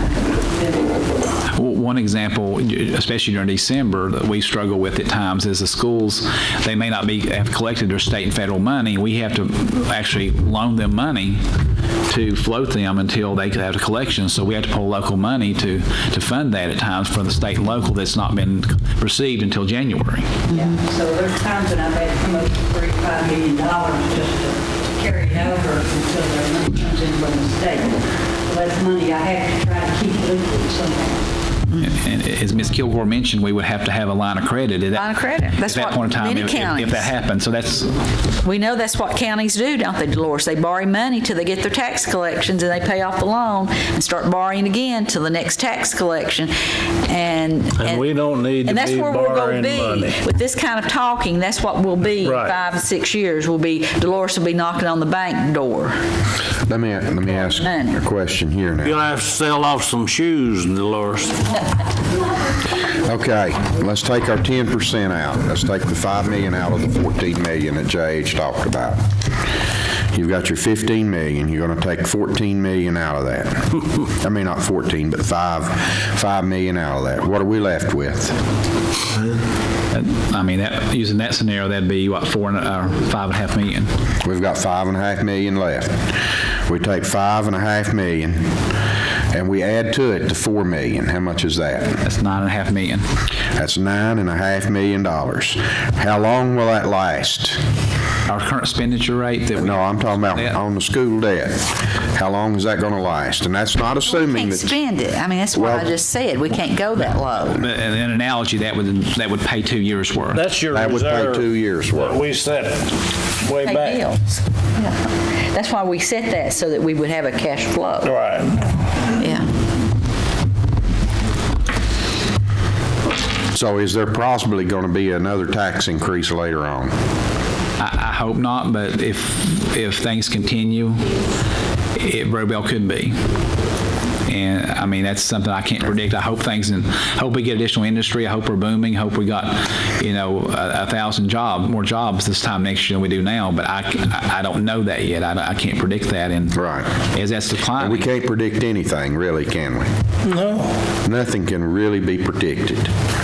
All we can do is prepare for what we think might happen. And that would be looking forward instead of waiting for it to happen. And then it happens all of a sudden, and then we have to scramble around and do something. Okay. Okay, we've got a motion on the floor. Any more discussion? Yes, Madam Yes. Chairman. What I'm hearing is we're going to raise it now because the future's getting worse. And not that we need it this year, but somewhere down the road we're going to need it. I'll accept that. But is the only place or the only way to pay the school debt is to pay it year by year as we're paying it? Or if there are savings, we get this tax increase, $742,000, would it be to our best interest to pay off the literary fund, the Q-Scab fund? There's other ways that this debt can be offset without saying, oh Lord, here comes 1.7 million in 2020. There's other ways that we can offset this debt, and we're not looking at those. That's exactly what we did last year. We paid off some debt to get, and we could always, if we've got a debt with a high, we pay the highest interest rates off, and that's what we have been doing. But also, $700,000, that helps us balance our budget, and we're hoping that the state and federal will throw money down here to secure our schools. But what if they don't give us the money to secure our schools and to support our fire and rescue squads? We've got to look at making our county safer, I think. I think we have to make sure that we don't become on the nightly news about the disaster in our community. We want to secure the best we can. We want to know if it happened, well, we did everything we could do. We didn't cut taxes, so we didn't have enough sheriff department, enough fire and rescue, because we did not provide proper funding for them, guys. Have enough 911 people. And this board knows that I was against tax increases until, it's just that I feel like that I do not want any disaster to happen in Wise Wise County, and people will say, well, if the Board of Supervisors had funded better, we could have deterred that problem. We would have provided the safety for our students in the county and citizens. And that was what turned me around. And we don't know. And hopefully we'll get state and federal funds. We'll apply for every grant. We have applied for grants. We get grants all the time. The Sheriff Department every year gets several grants. And we'll do the best we can to get as much money in from the state and federal. But ultimately the responsibility goes to us for our fire and rescue and our Sheriff Department and 911, and to have resources in those schools. They tell us that we need extra. If we had one in every school, then we would have to hire about 7 resource officers, and he always takes his most experienced deputies and put in the school and hires new one on the road. So those are things that we're looking at, that we would have to have new personnel and safety. And that was why when we said we were doing it for the debt service and for public safety, that was what I had in mind that we needed. We didn't need to cut. We needed, and also our county employees are not getting a raise, and we have, we're not raising and other people in other government agencies in the county may be getting a raise, but our employees are not getting a raise. And then we went through that budget and we looked at each department, and we delayed capital expenditures for next year, and we've looked at many things and trying to cut, and we've not replaced employees that has moved or left, trying to keep things as low as possible. But there's a minimum amount we can cut. We've cut 4 years now, and rather than raise taxes, and it gets to where it gets tougher to cut. You're looking at cutting at the schools and Sheriff Department and safety. Do the vote. Mm-hmm. Okay. Any other comments? Okay. You all gonna let me have the last say? I'll just say one thing. Okay.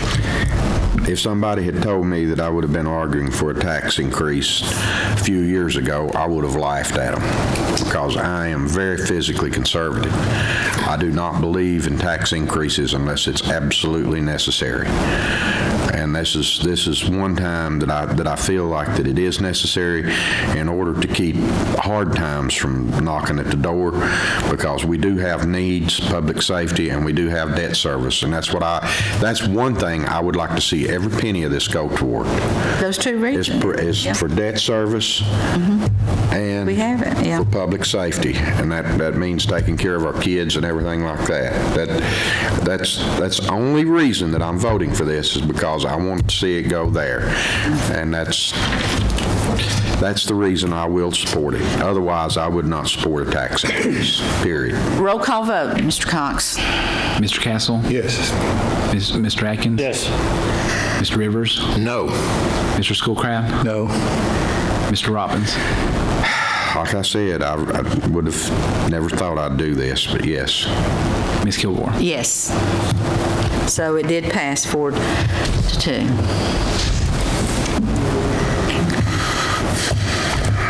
Okay, the next thing on the agenda is approval for use of software engineering funds for MileSpace CubeSat program. And that's on page 20 to 23, and that's money we already have in a fund. You want to speak to that, Mr. Cox? That's money that's coming out of the software engineering fund that has a balance of approximately $60,000 that's previously been put in there. So this money would come directly out of that fund. That the fund we've had 10 years? Yes. Yes, sir. And this is also this money is going to, we saw at the, it was in the paper and things, I believe, it's on Facebook about they're flying those weather balloons and gathering data, and our students will be in a contest to develop a cube that will go up in space, and they'll get to collect data from that and analyze that data that they will be using. It's a very interesting program. Good project. Yeah. Did you, Bobby, you met the gentleman, didn't you? I did. You didn't? Okay. Anyway, so I need a motion on that. So moved. Okay. Second? I second. Any discussion? All in favor, say aye. Aye. The next item is approval of funds for a tennis court in Coburn for Eastside High School. David, you want to speak on that? We received a request from the town of Coburn. They are currently redoing the tennis courts. They've raised money, private money, to go into that. They're asking for the Board of Supervisors to consider providing $5,000. That is a letter I received today to go towards that project that would be considered match funds to what has been raised by the private citizens. And that's for Eastside High School use tennis courts. Now, are those tennis courts, are they town of Coburn courts? Yes, they are. I understand the town of because the private donations have already repaired the ones on the hill, but they insist that they need additional court to use that court. We had one donor give how much? One donor put $21,000 on the school property. And that donor's the one that asked us for it. And I personally, would like to do that because the town does not have the money to do that. It has to come from, they're trying to gather donations. But again, this region is stressed. It's hard. If you don't have big donors down in the town of Coburn, then you don't have anyone to knock on the door to come forward and give that. So that's... You don't have any big donors down the town of Appalachia either. No, you don't. So if they come asking for something like this, we would consider request from them. And we did help their fire department a few months ago. Oh, yeah. Or any other town in the county. If it was going for our school children, I would, yes, I would. I'd have to know about the project. It's like what you always saying about the budget. I'd have to know the details. But I think that I think we should provide athletic facilities for our students. I don't have any problem with funding on this, but I do have a concern that if we do this, we probably should expect requests from other communities for. Oh, it'll happen. Yeah. Yeah. So. Madam Chairman? Yes. I'll just echo what Mr. Schoolcraft has just said. I will vote to support this request, but the potential is that this could cost the county $30,000 to $40,000 if all the other towns ask, and we need to be prepared to step forward if they do. And I can personally tell you that I've been approached by people in the town of Big Stone Gap that's raised funds to improve Bullock Park, where we play union football and other sports down there. That facility is in need of repair. It's in need of additional restrooms, dressing rooms, and there are a couple of gentlemen in our area that's been out raising money door to door. And they've raised money, but they haven't raised enough to make the project happen. Even the Tobacco Commission has given several thousands of dollars. So if we're talking about match money, we're matching. Anyway, I support it, but be prepared for requests from other towns. Thank you, Madam Chairman. Any other comments? I personally think the school board should take care of the tennis courts at the schools and the baseball fields. And maybe you have a donor that will build facilities, but then the schools should maintain them. This is a problem that the school did not maintain their own tennis courts. And I think if there's a baseball field needs gravel or sand on it, that the school should maintain them after they're put in. And I think that that's a discussion that we should have with the school board, and it should not be coming to us for, because that's my personal opinion. Madam Chairman, yes. If I may respond to that. I'm in complete agreement with you. But when we do this, we're basically telling the school system, don't worry about it. We'll find money. We'll fund it. But I think we've done things in other towns. Appalachia has the old high school that we have worked out with for them, and we have spent all kinds of money in Pound on maintaining water, and we spent a lot of money in the Pound last year. for that field. So we have helped the localities out when they come to us with problems to keep things maintained. It's not a new field, it's just a repair job. How many times have we been to Yourself in the Coburn? position, are we going to go ahead and fund the resource officers? Are we going to build a new track? Are we going to work on the baseball field? We'll go get resource officers first. Right. So you got to look at where your safety priority is. But then we should not have sports in the school if they're on unsafe facilities. I agree with that. Because for safety of students first. So but anyway, so any other discussion? I'll add one more comment, Okay. Madam Chairman, based on something you just said. And our financial director, David, I'll bring you into this. Our school system is providing, and I'll call them sports activities at different schools that they're not providing throughout the whole county. And that's not right. Thank you, Madam Chairman. I echo that. I agree with Mr. Rivers. Okay, so the school board have a lot to say about us at the next board meeting, probably. I'm sure. Okay, all in favor say aye. Aye. All opposed say nay. The next is, Karen, is the resolution on the opioid addiction. Yes, I have information of the confidential proposals from 3 different competing firms to discuss in closed session, and I'll ask that be set after the resolution is public, but the retainer agreements are privileged. Moved after we come in from closed session, okay. I'm just going to move that. We don't need to vote on that, do we? We'll just go move that, the agenda item. We can just move that after it's already on the agenda, so we can pass over that. Okay, the next is... Can I ask a question about that before Yes. we move on? Does this involve the lawsuit, the national lawsuit, the statewide lawsuit? Yes. Hasn't that been determined to be unfounded? Hasn't there been some opinions expressed that the locality or the state cannot enter into those lawsuits? That's discussion in Tennessee, not in Virginia. They've been filed in Virginia, and as of this week, I met with 2 of the different attorneys, and we had checked with Richmond, and they've not taken a position on those individual cases. If we take a position, we could get overturned. We'll discuss it in closed session. Okay. Thank you, ma'am. Okay. The next is budget amendment, page 25.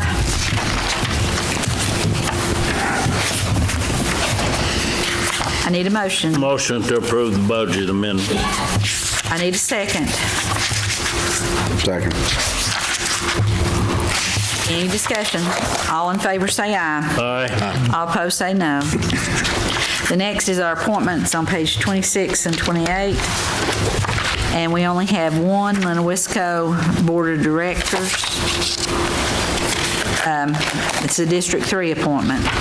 Madam Chairman, I move that we appoint Robert C. Bloomer to fill the unexpired term of Mr. Stone from our district. Okay. Second that. Okay.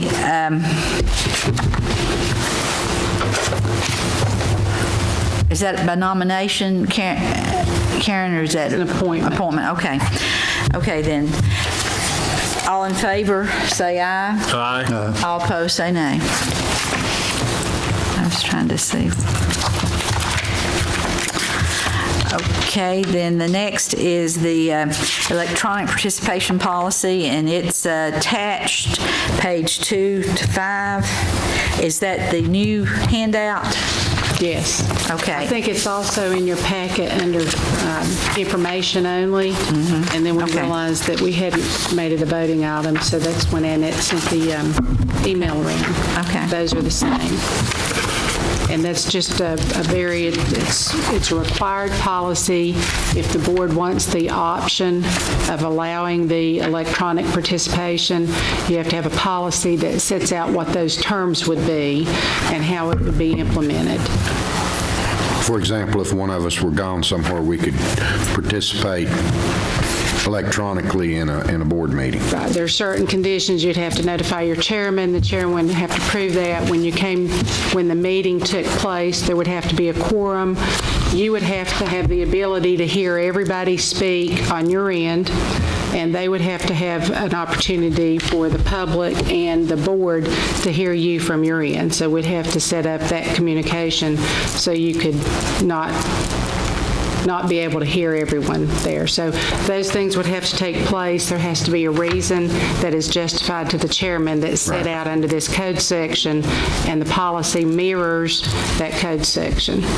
It can only be done twice in one year. Twice in 1 year? Yes. Let's see now, Dana, that's when you go to Florida, and the other one's when I go to the car show, is that? Sounds good to me. Everybody else has to stay home.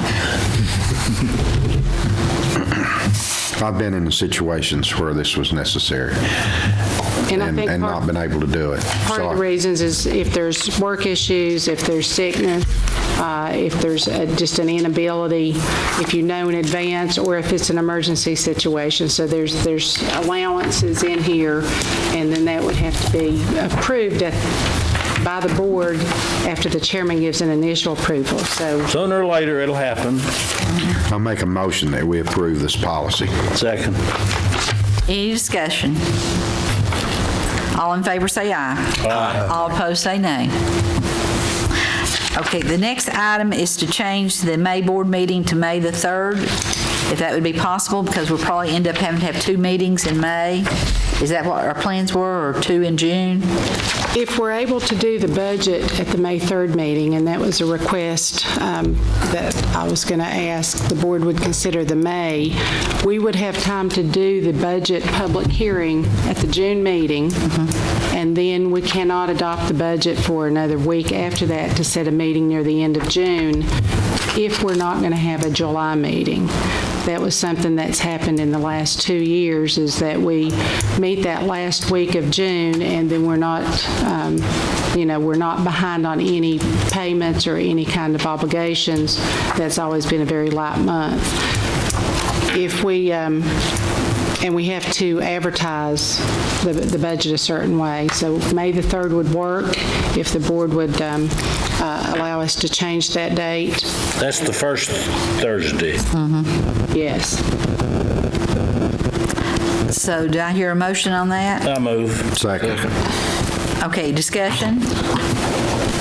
Will we need to go ahead and vote on the June meetings? No, not until. I'll just wait until May. There is going to be another item about the workshop, so that would pull everything together at the workshop to be able to have the budget to set for public hearing in June. We'd have to do that at the May meeting. Okay. So any objection to that? We haven't received any this week, so I assumed it was okay. Okay. Then all in favor say aye. Aye. All opposed say nay. The next is the workshop for the budget, and either the Wednesday the 25th or Friday the 27th. What's the preference there? Someone make a motion with their preference then. I see people looking. Let's see if there's any conflicts first. Well, just a minute. That's my choir practice and Bible study. It's going to be during the day. Going to be during the day, okay. Well, won't matter to me then. It's on April the 25th or 27th. Either date's fine with me. I move that we have it on Wednesday, the 25th. And do we want to set a time, say 10? Yes, please. 10 a.m.? 10 a.m., okay. In the conference room at the courthouse, second floor. Okay. Do I have a second on that? Second. Any discussion? I'm sorry. 10 o'clock. All in favor say aye. Aye. All opposed say nay. And then I need a motion to go in closed session under those sections. So moved. That'd be under section 2.23711, A6, A7, and A1. I need a second. Second. I'll Okay. Robbie and Bob second. All in favor say aye. Aye. All opposed say nay. Okay, we're in closed session. A vote to come out of closed session. Motion to come out of closed session. Do I have a second? Second. Bob Atkins, second. Robbie made the motion. Bob, second. Any discussion? All in favor says aye. Okay, now we need the certification. We need a motion to approve the resolution certifying that only public business matters lawfully exempted from open meeting requirements as were identified in the motion convening the closed meeting were discussed or heard by the Board of Supervisors. We need a motion and a second. I move that we approve this certification, Madam Chairman. Second. Okay, roll call. Mr. Castle? Mr. Atkins? Yes. Mr. Rivers? Yes. Mr. Schoolcraft? Yes. Mr. Robbins? Yes. Chairman Kilgore? Yes. Okay, we're out of closed session. Do we have a motion from anybody? Yeah. Okay. Madam Chair, I'd like to make a motion that we approve the Sherp Oaks' request for $21,754.36 to enhance their radio equipment that's needed for those new towers, or the towers that have. Second. Any discussion? All in favor say aye. Aye. All opposed say nay. Okay, that's all the businesses we have out of closed session. So then the county attorney, David Cox, county administrator. No report, thank you. Okay. Karen? No, ma'am, no report. Okay, board comments, JH. Thank you, Madam Chairman. I really don't have any comments. I meant to bring a paper with me that that talks about Gathering in the Gap. That's coming up in May. But we do have our meeting early in May, May 3rd, so I'll bring that literature and remind everyone, but that's a good opportunity. A lot of fun activities and a lot of good singing and music. So we'd like to invite everyone to participate, to come to Big Stone Gap for the Gathering in the Gap, which is in May. Thank you, Madam Chairman. Okay. Mr. Schoolcraft? Yes, I concur with Mr. Rivers on that. The other thing, a couple things. One, from the standpoint of communication, I hit on that earlier regarding finances, and I think that probably it's a good idea for us to, as a board, focus on better communication with each other and with the county folks. So I'll leave that at that. The other thing is the public hearing on the tax rate. It bothers me a little bit that we have a group of folks that show up for a public hearing and express their opinion, and then within minutes we vote yea or nay on a tax rate. It's almost like we've given very little, if any, consideration to what any of those folks had to say, and that's a little bit disappointing to me. With that said, thank you very much. I appreciate it. Second that motion, John. I agree with that comment. Okay, Mr. Castle? I don't have anything else. Nothing here. Robbie? No.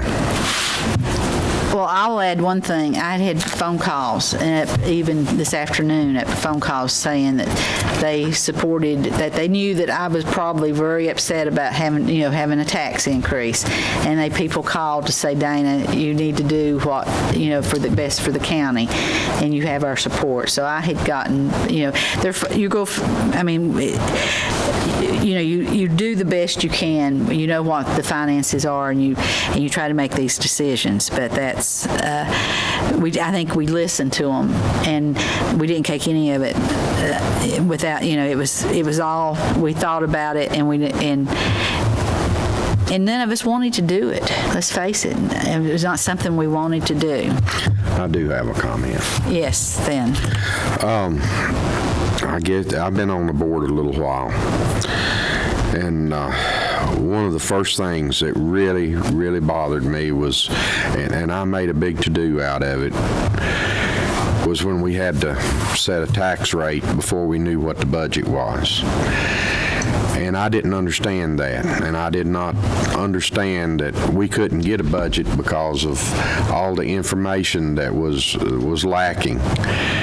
And I still don't like it. I still think it's wrong to have to set a tax rate without getting a budget. but it can't be done, and we have to set our tax rate. The only thing we can do is change the due dates on the taxes that Ms. Smith sends out, the treasurer sends out.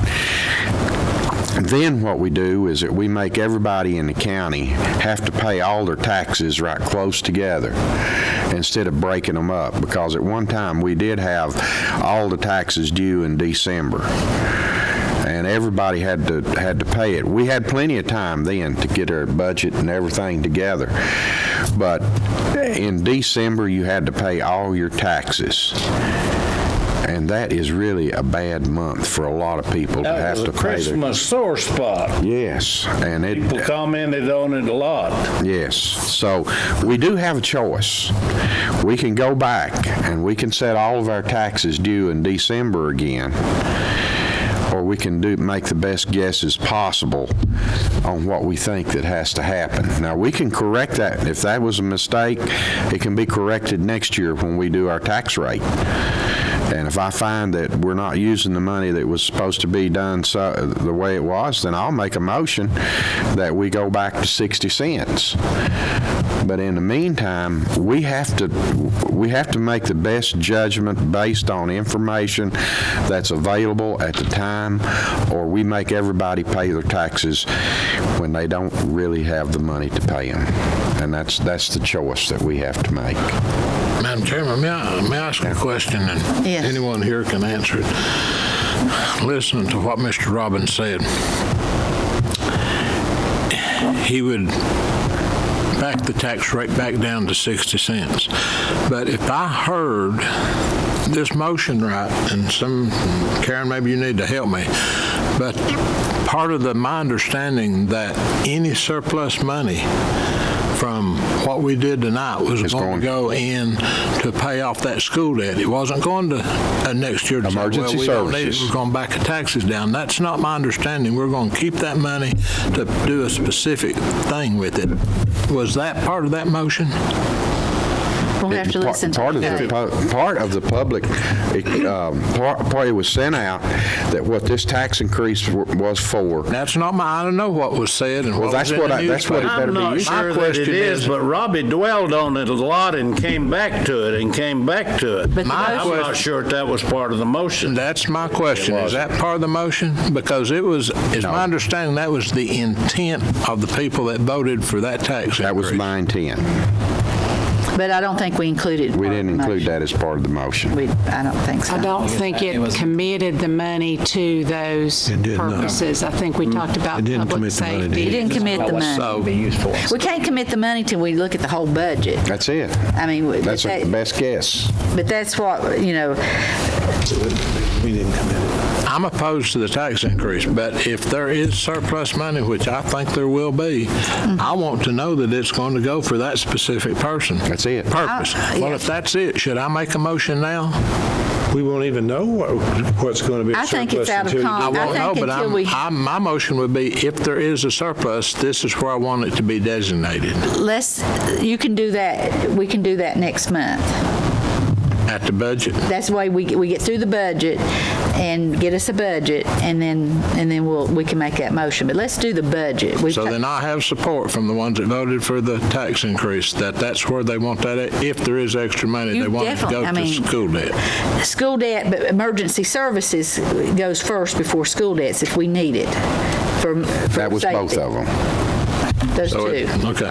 Okay. And that's just Dana. You got to get, they got to be, That's just Dana. That's just Dana. You ready for a motion? Yes, I am. I move that we recess this meeting to April the 25th at 10 a.m. in the second floor conference room of the courthouse for purposes of preparing a budget. Second. Okay. You got a second? All in favor, say aye. Aye.